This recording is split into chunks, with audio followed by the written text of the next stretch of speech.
à celui qui est nu. Si toi-même tu n'as pas de quoi manger, tu vas donner quoi? Donc, vous voyez, il y a quand même une certaine logique dans la parole. Dieu veut, par-dessus tout, above all things, quand nous lisons dans la version King James, donc cette parole de l'apôtre Jean, je veux par-dessus tout que tu prospères à tous égards et que tu sois en bonne santé, comme prospère l'état de ton âme. Dans la version King James, c'est écrit I wish above all things, c'est-à-dire je veux par-dessus toute chose. Dieu veut par-dessus toute chose. Par-dessus toute chose, c'est beaucoup ça. Que tu prospères à tous égards, à tous égards. À tous égards, c'est bien sûr au niveau spirituel. Mais c'est aussi au niveau matériel. Ok, bref, je referme cette parenthèse. Donc, ce qu'il y a de mauvais, c'est tout ce qu'il y a dans cet univers, qui se cantonne à cet univers, qui se cantonne à ce monde, à l'esprit de ce monde, qui consiste à vouloir des choses, mais non pas pour la gloire de Dieu, mais pour la satisfaction de la chair seulement. La convoitise de la chair, c'est pas quelque chose que l'on désire pour Dieu. Imaginons que quelqu'un peut désirer quelque chose. On peut désirer quelque chose qui coûte des millions d'euros pour Dieu. Alors là, peut-être celui qui écoute est en train de dire, de quoi il me parle? Qu'est-ce qu'on pourrait désirer qui coûte des millions d'euros pour Dieu? Mais moi, je vais vous dire quoi.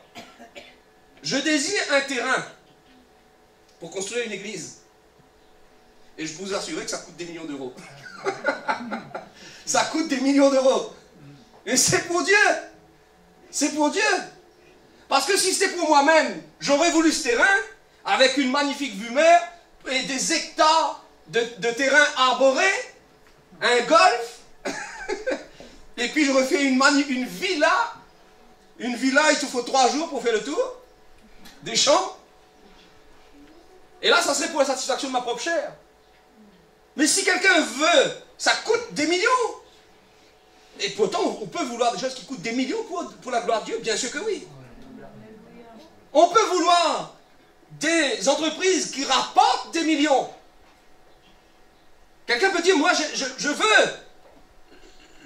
je désire avoir une entreprise qui rapporte des millions.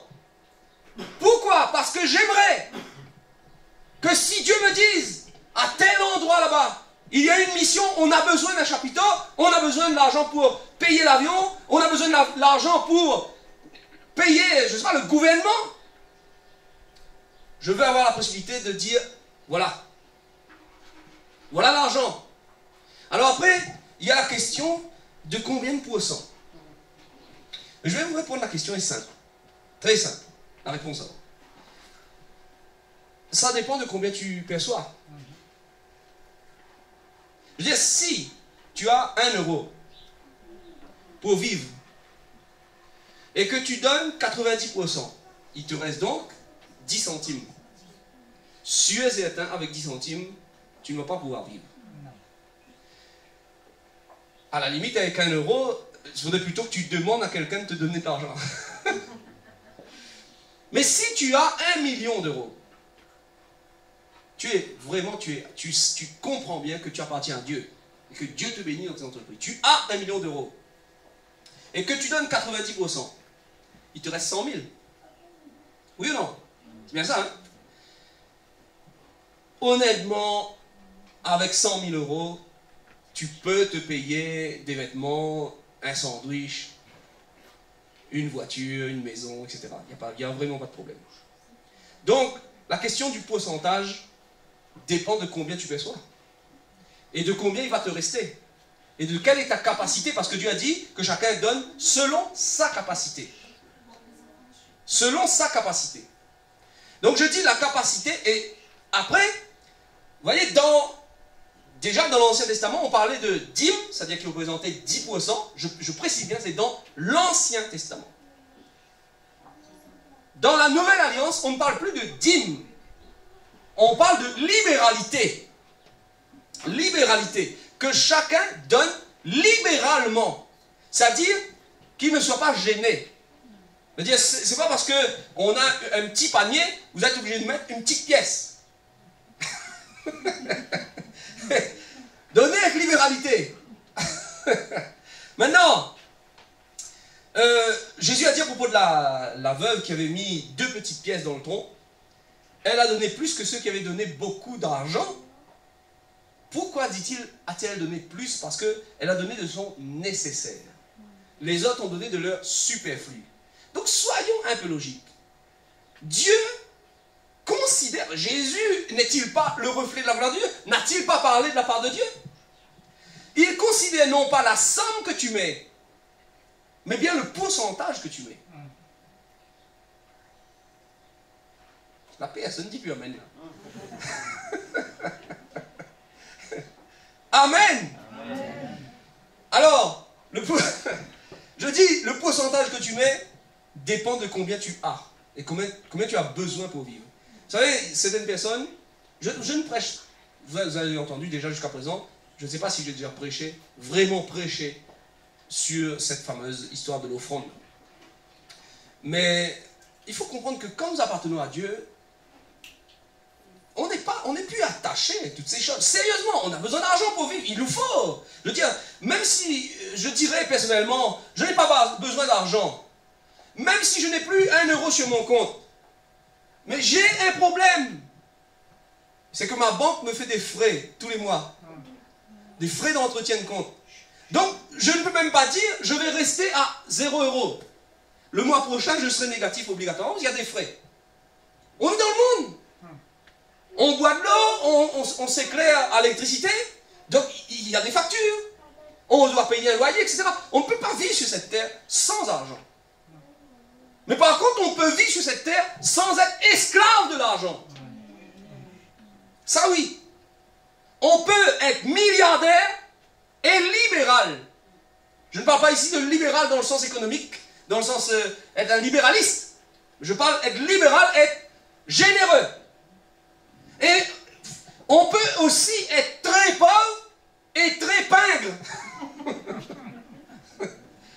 Donc, vous voyez, la générosité ne dépend pas de ce que tu as. La générosité dépend de ton état de cœur. Donc, ces 3 choses-là, la convoitise de la chair, la convoitise des yeux et la fanfaronnade de la vie, l'orgueil de la vie dans notre version, la fanfaronnade de la vie. J'ai vu, observez un peu ces choses. Je dis tout cela exprès pour casser certaines mentalités. Je ne dis pas que c'est au milieu de nous, mais ce sera diffusé, donc peut-être que ça va toucher quelqu'un quelque part.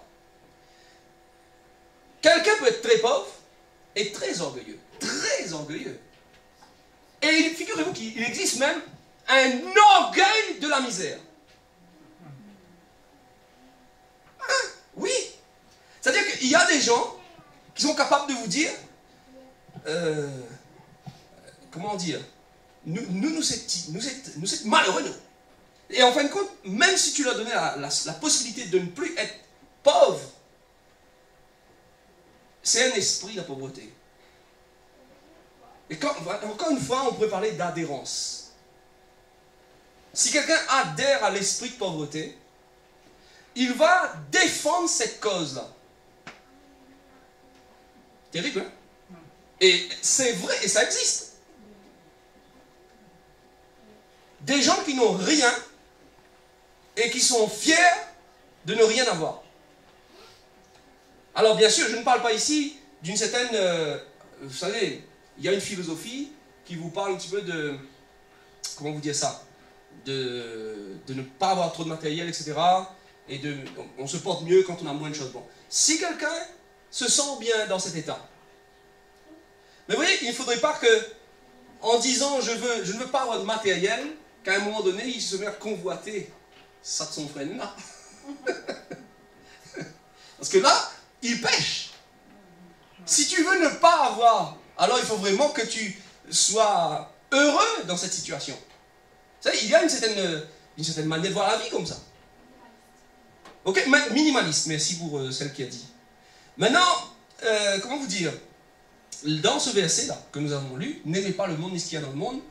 Et la Bible dit, car tout ce qui est dans le monde, la convoitise de la chair, la convoitise des yeux, l'orgueil de la vie, ne provient pas du Père mais du monde. Il n'y a pas là la question de dire, il ne faut pas avoir d'argent. C'est pas du tout ce que ça veut dire. Ça veut juste dire que il y a un état d'esprit qui vient du Père et qui va tendre à glorifier le Père. Et il y a un état d'esprit qui vient du monde et qui va donc glorifier le monde. Alors, bien sûr, dans le monde, on trouve cet état d'esprit qui cherche à satisfaire la chair seulement, mais qui n'est pas riche pour Dieu. Maintenant, le souffle d'Élohim nous inspire pour qu'on puisse recevoir les richesses d'en haut. Et notre vie est le reflet de ce que nous avons cru. Nous avons donc besoin de nous pencher sur cette partie-là, c'est-à-dire, qu'est-ce que nous apporte Dieu? Qu'est-ce que nous apporte le royaume de Dieu? Lisons un moment, s'il vous plaît. Et puis, donc, on va terminer dans quelques instants. Colossiens chapitre 3, versets 1 à 10. Colossiens chapitre 3, versets 1 à 10. Si donc vous êtes ressuscité avec Christ, cherchez les choses d'en haut. Cherchez les choses d'en haut, où Christ est assis à la droite de Dieu. Très bien. Je voulais lire d'un trait, mais tout d'un coup, Saint-Esprit me dit de vous emmener dans quelque chose d'autre. On va revenir sur ce passage dans un instant. Et on va lire un moment dans Matthieu chapitre 6. Matthieu chapitre 6 et le verset 10. Enfin 9, à partir du verset 9 jusqu'au verset 13. Matthieu 6, verset 10 à 13. Matthieu 6, là. Regardez ce que dit Jésus ici. Donc, on vient de lire, hein, nous avons lu dans Colossiens, si donc vous êtes ressuscité avec Christ, cherchez les choses d'en haut. C'est ce que nous avons lu, oui? Cherchez les choses d'en haut. Alors, si quelqu'un était pressé, il pourrait dire, ben, vous voyez bien que Dieu veut qu'on s'inquiète seulement des choses d'en haut. Mais ce n'est pas du tout ce que la Bible dit. Alors, comme nous lisons ici dans Matthieu 6, Jésus dit, voici donc comment vous devez prier. Notre Père qui est aux cieux, que ton nom soit sanctifié, que ton règne vienne.